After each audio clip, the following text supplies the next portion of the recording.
guys, ito yung part 2 ng J Castle. Ito naman guys, sa may swimming pool area na, ayan po. Sa may swimming pool area na, ayan, lalagay lang po namin yung mga bag namin and maliligo na kami guys. Ayan, sobrang daming tao, saka sobrang init niyan guys. Kaya hindi na kami nagpunta dyan banda sa may mga balloon. Naligo na kami diretso sa pool area kasi napakainit po guys.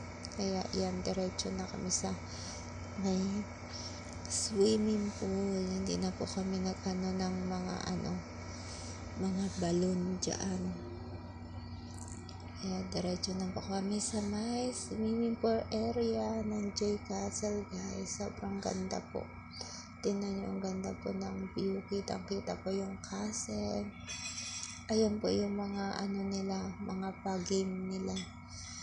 May mga balloon sila. Pero hindi na kami dyan kasi ang init nga. Kaya diretso na kami naligo. Saka naghanap din ng cottage. Pero sobrang puno na po kasi talaga guys. Kaya doon na lang namin dinagay yung bag namin sa bandang taas. Kasi dyan sa bandang baba, puno na po kasi dyan.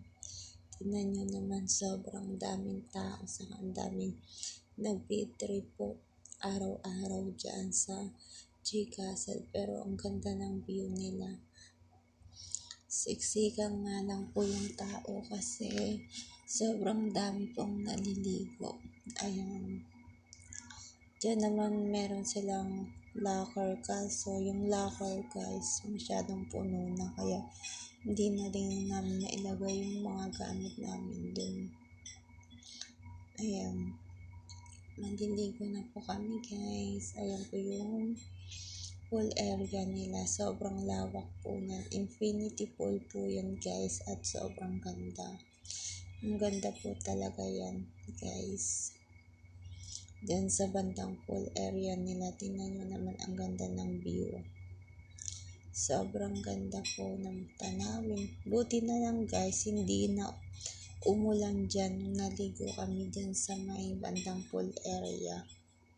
Maganda na po yung panahon dyan, kaya siguro sobrang init na. Nakisama din yung panahon sa P3. Ayan naman, naliligo na yan si Bia. Ayan. Enjoy na enjoy siyang maligo. Ayan, meron siyang goggles, tapos meron siyang panlagay sa kami para hindi siya safe po siya guys. Ayan, mababaw lang naman guys yung tubig na yan banda dyan. Hindi na sila pinapapunta banda doon kasi doon banda sa dulo guys, malalim na kasi siya. Kaya hanggang dyan lang yung mga bata. Ayan naman, tapos na kami mag-swimming at inaantay namin na magpaano ng fireworks. Saka ang ganda po, ayan, naantay namin yung fireworks po dyan. Ayan, ang ganda po ng castle, lalo na po pag gabi, 7 o'clock pa kasi magsisimula yun guys. Kaya nag-antay na lang po kami, sayang naman din kasi yung punta mo, kaya inantay na namin yan. Ayan, sobrang tagal pa po niyan kasi 5 o'clock pa lang nandyan na kami dyan sa may harap ng J Castle, kaso 7 o'clock pa pala magsisimula. Ayan, kaya hindi na kami nakapunta sa mga ibang rides pa. Ayan, ang ganda niya po, lalo na po sa gabi kasi yung castle na yan nag-iiba po ng kulay kapag ganyang gabi.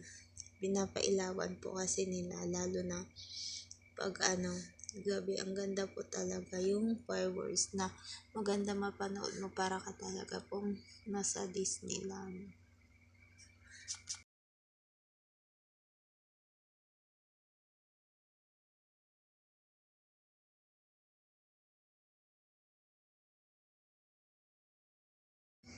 Matagal pa siya na magsimula, kaya maaga po kami pumunta dyan sa bandang harap ng J Castle para ma-video namin ng maganda yung fireworks. Ayan po, nagsisimula na po.